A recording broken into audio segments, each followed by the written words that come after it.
Ina, suster-suster, dan para pendoa yang terkasih dan yang setia. Pada malam hari ini, kita diberi kesempatan untuk bertemu kembali, dan sungguh Tuhan memberikan waktu yang indah bagi kita semua. Malam ini saya ingin membagikan kerahiman ilahi itu sebagai suatu cara kehidupan bagi kita semua, ya. Jadi kerahiman ilahi itu adalah pemberian dari Allah Bapa kepada kita semua melalui Santa Faustina, dan telah diberikan dalam rupa diary-nya, buku harian Santa Faustina. Di dalam di dalam buku harian tersebut itu sungguh luar biasa dan sangat mistikal. Jadi bagi kita semua sangat diberkati telah menerima bagian-bagian yang kita butuhkan untuk memperlengkapi jalan kehidupan kita menuju ke surga melalui kehendak Allah Bapa. Jadi malam ini saya ingin membagikan bagaimana kita sebagai Rasul Kerahiman Ilahi, ya, kita ditekankan ya untuk mempromosikan ya konsep bahwa pesan kerahiman ilahi tidak lebih dari bukan sekedar devosi, ya. Dia adalah merupakan cara hidup.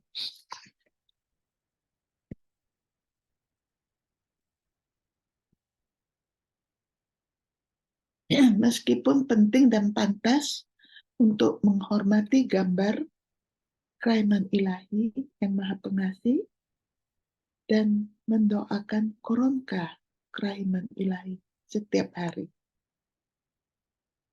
Itu merupakan sesuatu yang kita harus laksanakan setiap hari, ya. Jika tindakan-tindakan ini tidak membawa kita kepada bagaimana kita percaya lebih dalam kepada Tuhan, tidak membawa kita kepada kemampuan yang lebih besar untuk mengampuni sesama kita, terutama orang-orang yang telah menyakiti kita. Dan yang ketiga, keinginan yang lebih kuat untuk berbelas kasih kepada orang lain. Jadi 3 tindakan yang harus kita perhatikan sesungguhnya, bagaimana membawa kita lebih dekat kepada Allah Bapa, Yesus, dan Roh Kudus di dalam kehidupan kita. Jadi selain kita rajin berdoa, koronka, rajin menghadiri misa kudus, dan yang lain-lainnya, tetapi jika tindakan itu tidak merupakan suatu keseimbangan, ya, yang mana kita dituntut untuk betul-betul trust to God, percaya betul-betul. Jadi kita juga diberi kemampuan bagaimana untuk mengampuni sesama yang menyakiti kita, terus diberi keinginan yang lebih luar biasa lagi, bagaimana untuk berbelas kasih kepada sesama kita. Jadi aspek devosi ini tidak akan banyak membantu kita bila kita tidak melakukan hal-hal tersebut. Jadi tidak membawa kita lebih dekat kepada Yesus. Jadi sesungguhnya Kita ingin semua orang menyadari bahwa ini adalah pesan yang harus dijalani. Pesan yang harus dijalani. Jadi ini merupakan cara hidup kita sebagai orang yang mengasihi Yesus Kerahiman Ilahi. Dan seperti yang mungkin kita ketahui, pesan Tuhan adalah tentang kasih. Di dalam 1 Yohanes bab 4 ayat 16. Ya, kita semoga semua semakin mengenal dan meyakini lebih dalam apa yang tertulis di dalam 1 Yohanes bab 4 ayat 16. Kita telah mengenal dan telah percaya akan kasih Allah kepada kita. Allah adalah kasih, dan barang siapa tetap berada di dalam kasih, ia tetap berada di dalam Allah, dan Allah di dalam dia. Sama seperti Tuhan mengampuni dosa kita, kita juga harus mengampuni pelanggaran orang lain terhadap kita. Ini di buku Alkitab Markus bab 11 ayat 25. Dan setiap kali kamu berdiri berdoa, ampunilah jika kamu mempunyai dendam terhadap siapapun, supaya Bapakmu yang di surga juga mengampuni kesalahanmu. Jadi dari sini kita bisa memperhatikan dua bacaan yang telah disebutkan tadi. Dan juga kita pikirkan berapa banyak kali kita berdoa Bapa kami dalam satu hari. Di mana di sana tertulis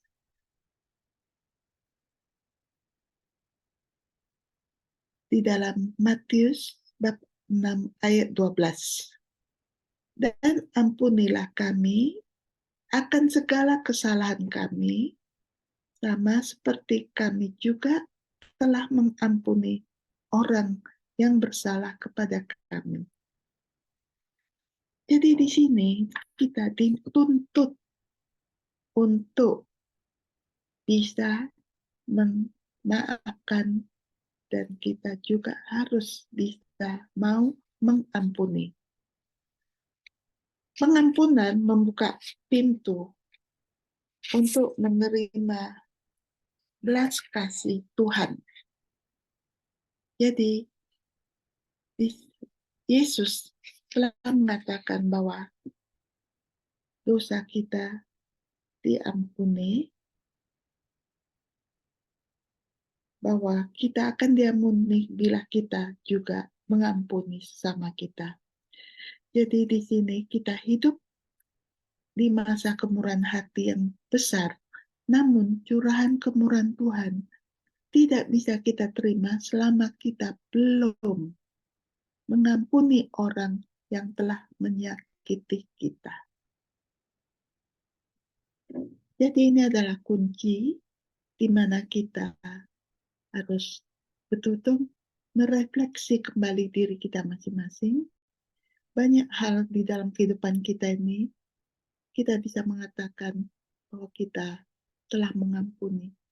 Tapi saat-saat kita merefleksi kembali orang-orang tersebut, kadang-kadang itu sangat menyayat hati kita, sangat ada rasa terluka di hati yang mendalam.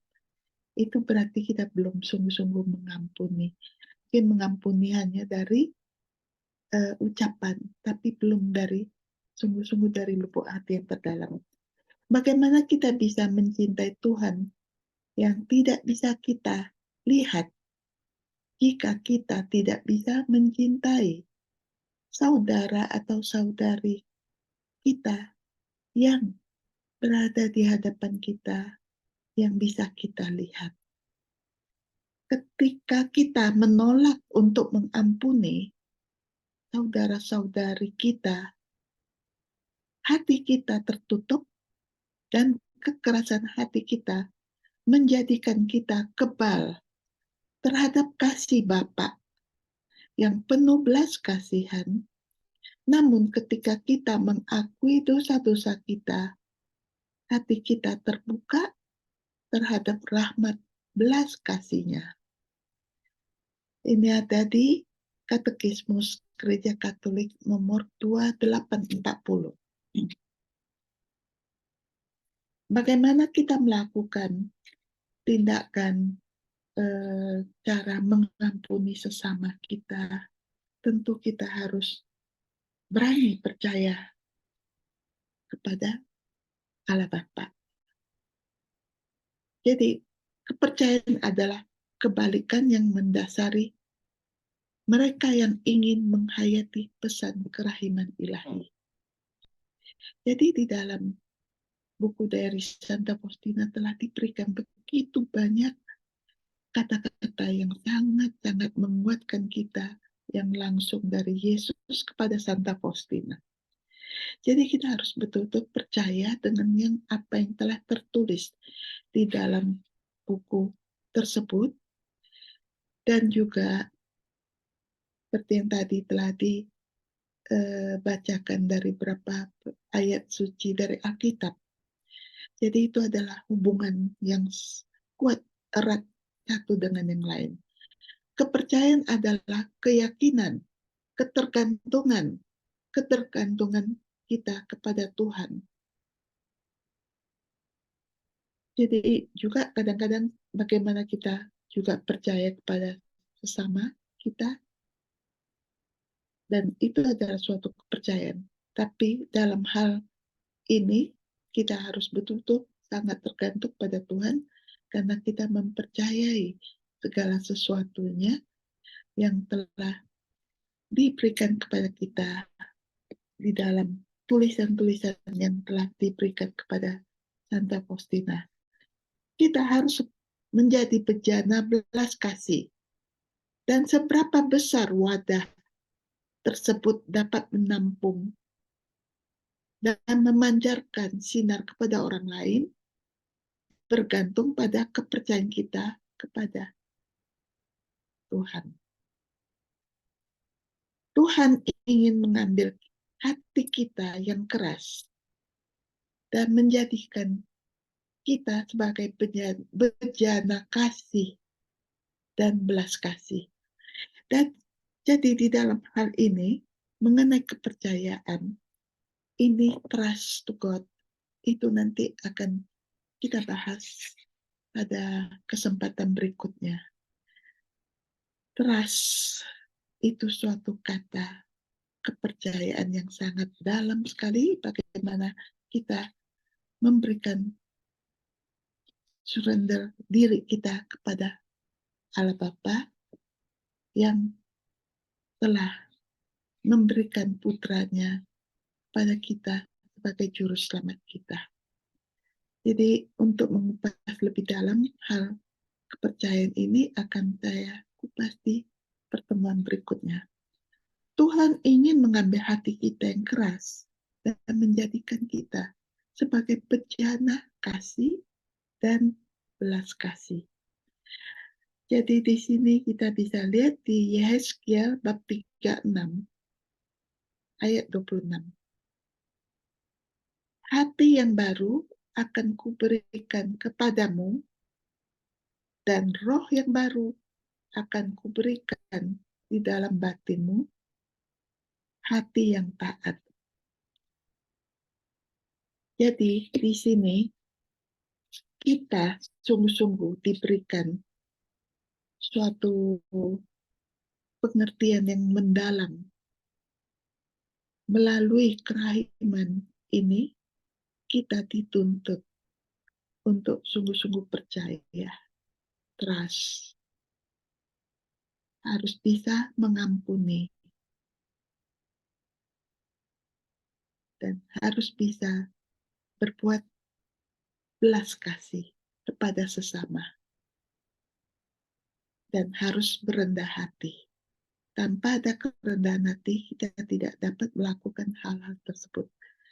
Jadi di dalam ini, kita akan dilahirkan menjadi baru kembali setelah kita bisa mempraktekkan beberapa poin tersebut. Brought to a new birth through divine mercy. Jadi dibawa ke kelahiran baru melalui kerahiman ilahi.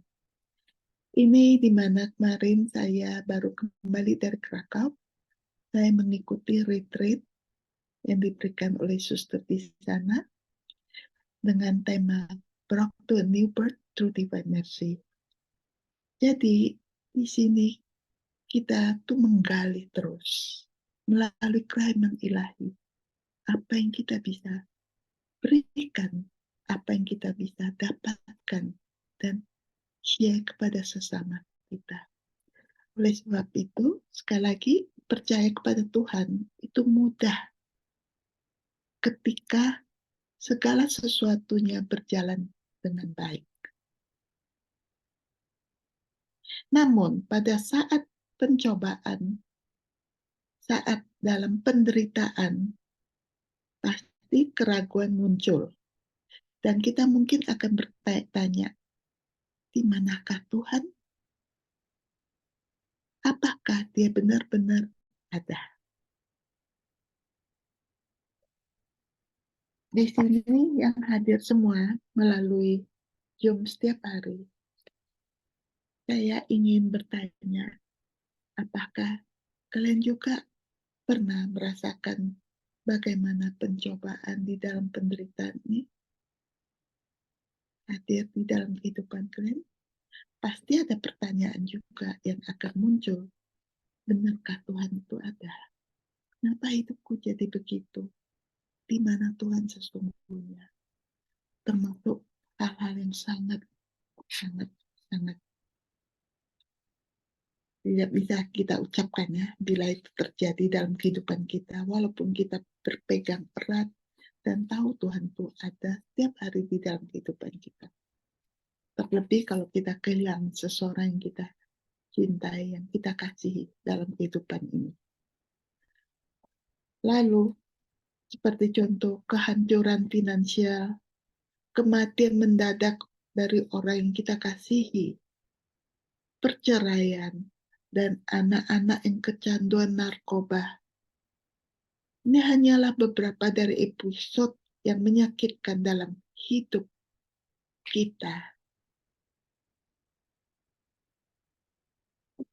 Bagaimana kita bisa untuk mendekatkan diri kita kepadanya yang sungguh-sungguh berbelas kasih dan selalu menunggu kedatangan kita padanya.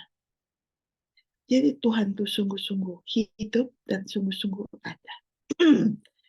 Jadi bagaimana kita bisa mendekatkan diri kita, semuanya itu adalah di dalam bagaimana kita melakukan kehendak Allah.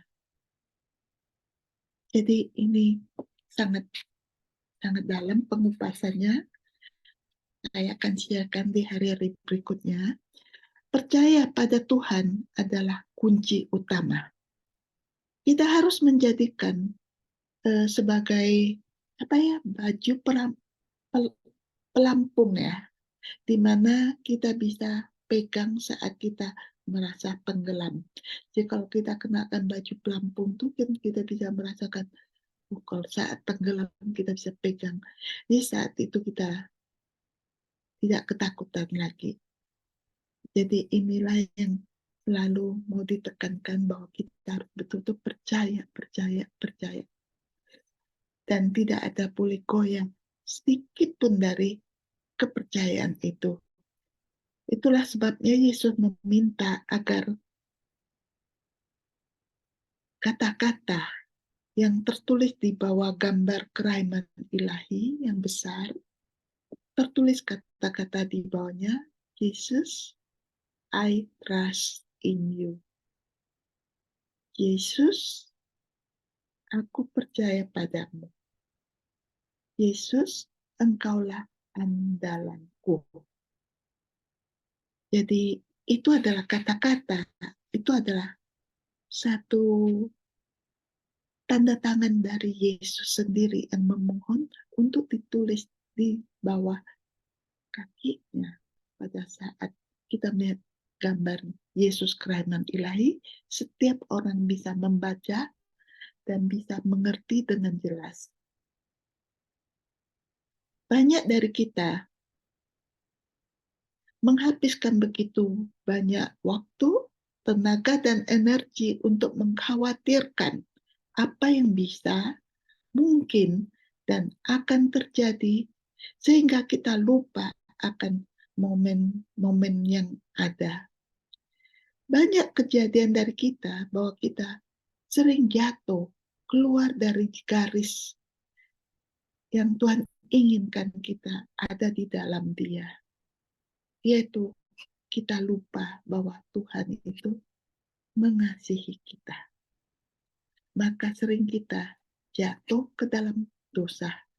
Akibat kita lupa, akibat kita tidak ingat dan tidak menyadari bahwa Tuhan, Allah Bapa, Yesus, Roh Kudus sungguh-sungguh mengasihi kita. Sehingga sering kita kelupaan dan kita jatuh ke dalam kegelapan. Salah satu contoh saat Adam, Eva membuat dosa, menerima godaan rayuan dari si iblis, begitu enaknya mereka berjalan dan berbicara, dan saat itulah mereka lupa bahwa Tuhan sungguh-sungguh mengasihi mereka. Mereka lupa. Saat mereka berjalan, mereka itu diberikan Tuhan. Saat itu mereka telah memiliki kehendak Allah Bapa di dalam diri mereka. Mereka telah menikmati hidup yang begitu indah, luar biasa, bersatu dengan Allah Bapa. Tapi saat itu, karena godaan rayuan, seperti kita saat ini hidup di dunia ini, juga menerima banyak godaan. Saat itu kita lupa akan kasih Allah Bapa, sehingga saat itu mereka memakai human will-nya, memakai kehendak manusianya. Sehingga saat itu mereka mengambil keputusan sesuai dengan kehendak hati mereka. Kita juga manusia sama. Saat kita di dalam dua, ikut kehendak Allah atau ikut kehendak kita manusia, saat itu kita selalu diberi kehendak bebas untuk memilih dari Tuhan. Tuhan tidak pernah ingin mengontrol kita, tapi kita diberi kebebasan memilih. Jadi kita diberi kebebasan untuk teruskan melakukan kehendak bebas kita atau menuruti kehendak Allah Bapa. Jadi dari situ kita harus betul-betul percaya pada Tuhan yang sungguh-sungguh ada dan sangat mengasihi kita, sehingga diberikanlah Yesus kepada kita untuk menyelamatkan kita. Dan kalau kita telah mengikuti cerita bagaimana cara Bunda Maria lahir melalui Santa Ana dan Joakim yang sudah kita berikan sebelumnya ya, begitu indahnya, begitu luar biasanya kehadiran Bunda Maria yang akan memberikan kelahiran Putra Allah kepada kita semua di saat itu. Jadi itulah cerita yang berlanjut, dan hari ini kerahiman ilahi merupakan jalan keselamatan kita melalui bagaimana kita memakainya di dalam kehidupan kita. Jadi kita harus tetap berada di saat present moment sekarang ini, dan fokus pada apa yang akan kita lakukan saat ini, dan bagaimana kita berdiri di hadapan Tuhan saat ini.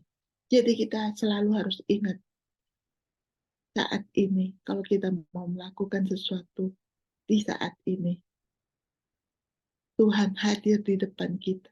Apa yang harus kita lakukan? Bagaimana kita harus bersikap?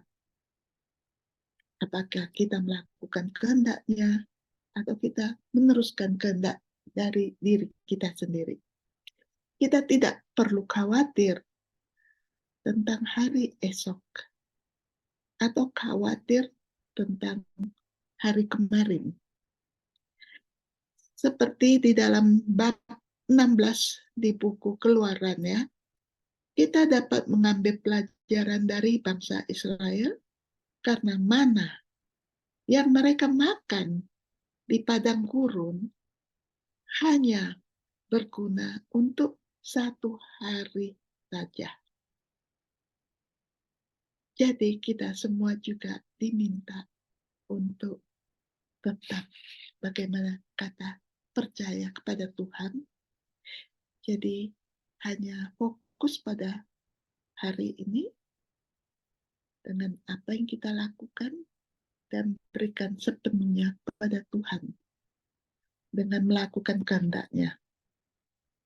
Setiap hari mereka harus percaya bahwa Tuhan akan menyediakan mana tersebut untuk mereka saat mereka di padang gurun ya. Jadi kita percaya pada Tuhan, Dia juga akan menyediakan kebutuhan kita. Salah satu topik yang paling disalahpahami di kalangan umat Kristiani adalah salah satunya yang paling ini ya, paling salah pahami adalah penderitaan dalam perjalanan rohani. Jadi kita harus percaya, tapi kita menderita. Nah, ini penderitaan dalam perjalanan rohani. Ini salah satu bagian yang sangat susah untuk dipakai ya di ini. Penderita akan dibahas ya. Saya akan bahas juga pada secara lebih rinci dalam pertemuan berikutnya saat kita membahas Santa Faustina dengan jalan salibnya. Jadi pada hari ini pertama kita bahas pentingnya menunjukkan belas kasih kepada orang lain. Terlepas dari semua penderitaan yang dialami Santa Faustina.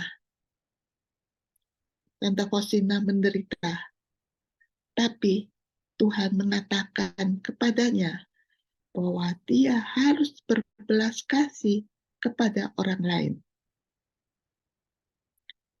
Jadi, faktanya itu adalah permintaan Yesus kepadanya.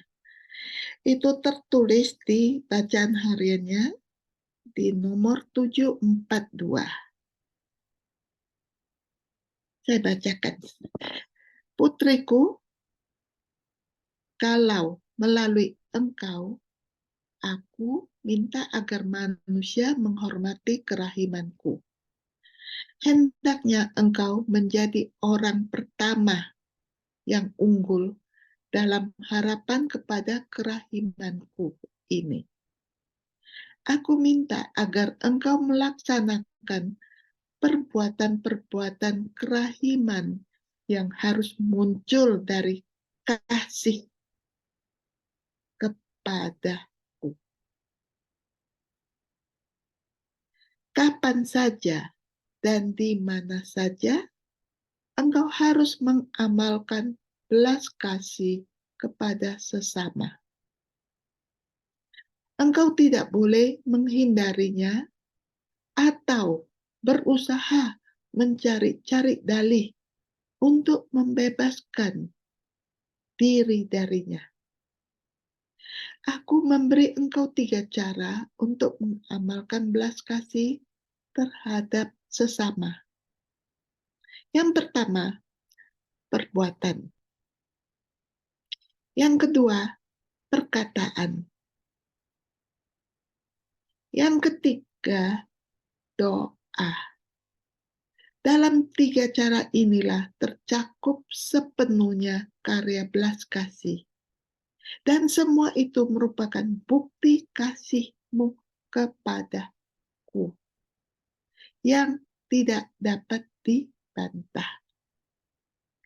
Dengan sarana-sarana ini, suatu jiwa memuji dan menghormati kerahimanku. Sungguh, hari Minggu pertama sesudah Paskah adalah pesta kerahiman ilahi, yang juga harus menjadi hari untuk karya belas kasih. Aku menuntut penghormatan kepada kerahimanku dengan perayaan yang meriah dan dengan penghormatan terhadap gambar yang sudah dilukis itu. Dan gambar itu dimaksudkan untuk mengingatkan orang akan tuntutan kerahimanku, sebab bahkan iman yang paling kuat pun akan sia-sia kalau tidak disertai dengan perbuatan. Oh Yesusku, Engkau sendiri harus menolong aku dalam segala sesuatu, sebab Engkau tahu betapa sangat kecillah aku. Dan karena itu, aku bergantung sepenuhnya pada kebaikan-Mu, ya Allah. Ini dari catatan Santa Faustina, begitu jelas ya, bahwa kita ini dituntut. Kita hanya bisa melakukan perbuatan belas kasih pertama adalah dari bagaimana kita harus merasakan betapa besar kasih Allah Bapa kepada kita. Itu yang pertama. Kalau kita tidak bisa merasakan betapa besar kasih-Nya kepada kita, kita tidak bisa memberikannya kembali.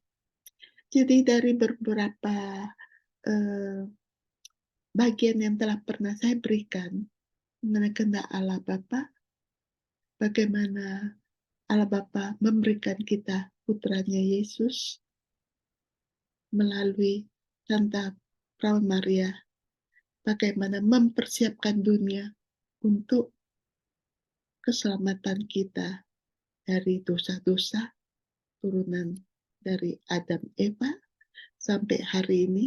Kita bisa melihat betapa indahnya rencana Allah Bapa untuk kita semua, terutama di dalam doa yang diajarkan Yesus kepada kita semua dari 2000 tahun yang lalu. Di situ Yesus telah memberikan kunci kata-katanya, yaitu datanglah kerajaan-Mu, jadilah kehendak-Mu,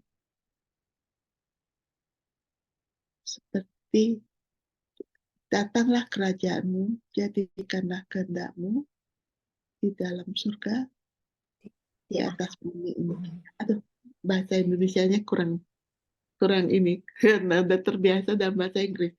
Jadi agak susah diterjemahkan, tapi udah ngerti semuanya. Sehingga itu persiapan-persiapan yang telah diberikan kepada kita dari 2000 tahun yang lalu hingga sekarang.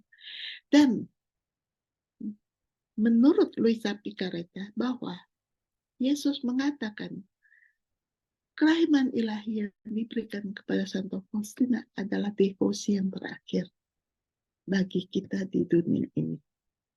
Maka kita bersyukur dan berterima kasih kepada Tuhan yang mana kita diberikan kesempatan untuk mengerti akan pengetahuan yang ada, yang tersembunyi, yang hari ini bisa saya bagikan seberapa yang saya ketahui. Oleh sebab itu, sungguh sangat indah bagaimana hubungan kehendak Allah Bapa dengan kerahiman ilahi yang membawa kita sebagai cara hidup kita untuk menuju keselamatan kita di akhirat nantinya. Jadi bagi kita yang mengikuti ini semua, terutama dalam melakukan kehendak Allah Bapa, karena Santa Faustina dalam hidupnya, dia selalu melakukan kehendak Allah Bapa semuanya. Di dalam buku harinya kita bisa melihat bagaimana dia melakukan kehendak Allah Bapa. Jadi namun belas kasihan yang mengalir darinya bukan karena kewajiban. Ingat ya, belas kasih yang kita lakukan bukan karena kewajiban, tetapi itu merupakan ekspresi kasihnya kepada Kristus terhadap sesamanya. Dan dia memahami bahwa kasih Allah adalah bunganya, kerahiman adalah buahnya. Dari catatan harian Faustina nomor 949. Jadi lihat bagaimana Yesus meminta untuk melakukan belas kasih. Jadi belas kasih yang dilakukan oleh Santa Faustina bukanlah merupakan suatu kewajiban, tetapi itu adalah berdasarkan kasihnya yang luar biasa kepada Kristus dan diberikan kepada sesamanya. Jadi itu adalah suatu hubungan yang begitu erat yang kita juga akan mempelajarinya di dalam kehendak Allah Bapa. Jadi dalam hal ini, sungguh indah sekali dalam hal ini. Jadi seperti Santa Faustina, kita juga harus belajar untuk menjadi bejana belas kasih. Jadi Tuhan mau kita menjadi bejana kasih dan bejana belas kasih. Yakobus menulis ya, apakah gunanya saudara-saudaraku jika seseorang mengatakan bahwa ia mempunyai iman, padahal ia tidak mempunyai perbuatan? Dapatkah iman itu menyelamatkan dia? Jika seseorang saudara atau saudari tidak mempunyai pakaian dan kekurangan makanan sehari-hari, dan seorang dari antara kamu berkata, "Selamat jalan, kenakanlah kain hangat, dan makanlah sampai kenyang." Tetapi ia tidak memberikan kepadanya apa yang perlu bagi tubuhnya. Apakah gunanya itu? Demikian juga halnya dengan iman. Jika iman itu tidak disertai perbuatan, maka iman itu pada hakikatnya adalah mati. Dari Yakobus bab 2 ayat 14 sampai 17. Jadi di sini sebelum kita mengakhiri, ini ada beberapa pertanyaan yang perlu kita renungkan dan coba kita refleksi kembali apa yang kita bisa terima dan mengerti dan bagaimana kita harus melakukannya. Kita mempunyai devosi yang indah kepada kerahiman ilahi. Dan aspek-aspek devosinya mencakup gambar kerahiman ilahi, koronka kerahiman ilahi, novena, dan perayaan pesta Minggu Kerahiman Ilahi. Namun kita harus mengintegrasikan devosi ke dalam hati kita dan menjadikannya ikon hidup kasih Tuhan dalam hati kita. Itu tentu harus dilengkapi dengan perbuatan amal belas kasih. Pertanyaan yang pertama, apa yang dimaksud dengan kerahiman ilahi sebagai jalan hidup? Jadi tadi sudah diberikan sebagian ya. Mengapa yang kedua ya, mengapa memaafkan?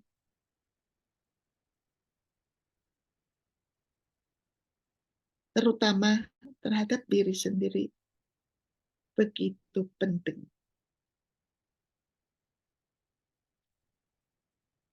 Mengapa memaafkan, mengampuni sesama kita begitu penting.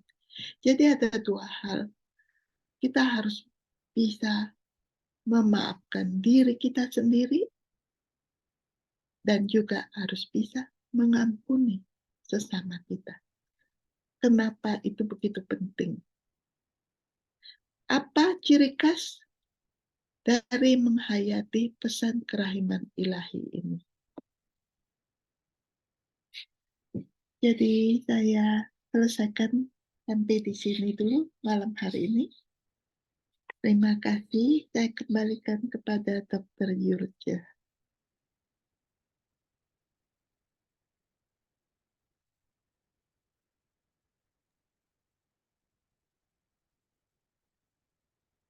Terima kasih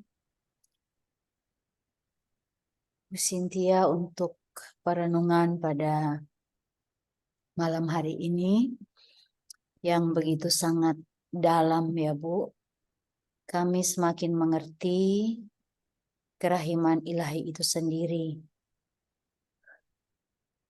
yang Ibu sudah terangkan begitu dalam.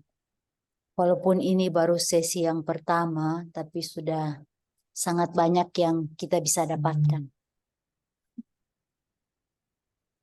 Kerahiman ilahi itu dituangkan dalam buku harian Santa Faustina, dan kita sebagai rasul kerahiman ilahi itu bukan sekedar devosi ya, kerahiman ilahi itu, tapi adalah sebuah cara hidup. Dan devosi kerahiman ilahi itu seperti Ibu Cynthia katakan, tidak akan bermanfaat jika kerahiman ilahi itu tidak membawa kita lebih dekat kepada Tuhan. Dan juga jika kita tidak mengampuni orang-orang yang menyakiti kita, atau kita juga tidak bisa mengampuni diri sendiri, dan juga itu tidak akan berarti kalau kita tidak diberi keinginan yang kuat untuk berbelas kasih kepada sesama kita. Dan untuk ini yang penting itu kita dituntut untuk mengampuni. Dan pengampunan itu adalah pintu kepada belas kasih Tuhan. Hati yang tidak bisa mengampuni itu adalah hati yang tertutup oleh onak duri, sehingga rahmat belas kasih Allah tidak akan tercurah bagi kita. Dan yang paling penting juga itu adalah iman kepercayaan kita kepada Tuhan. Tuhan ingin rindu mengisi bejana hati kita. Dia ingin mengisi sampai tumpah. Hati yang keras, dia bisa lembutkan. Dan itu akan menjadikan hati kita sebagai bejana kasih. Yang paling penting ini di sini adalah trust. Kepercayaan yang sungguh-sungguh kepada Tuhan, dan kepercayaan itu tidak boleh goyang. Benar-benar kita harus berpegang kuat kepada Tuhan. Jesus, I trust in you.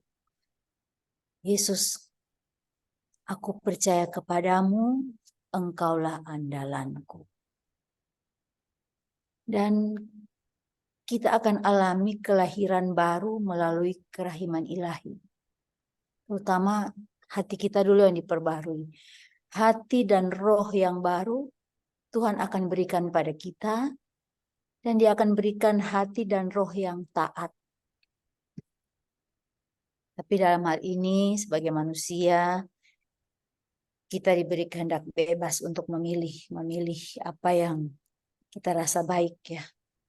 Tapi apabila Tuhan sudah menunjukkan jalan itu ya, kita harus pilih jalan, kita harus percaya sungguh-sungguh. Dan jangan kita khawatir akan hari esok, jangan kita khawatir akan hari kemarin, karena kesusahan sehari itu cukuplah untuk sehari.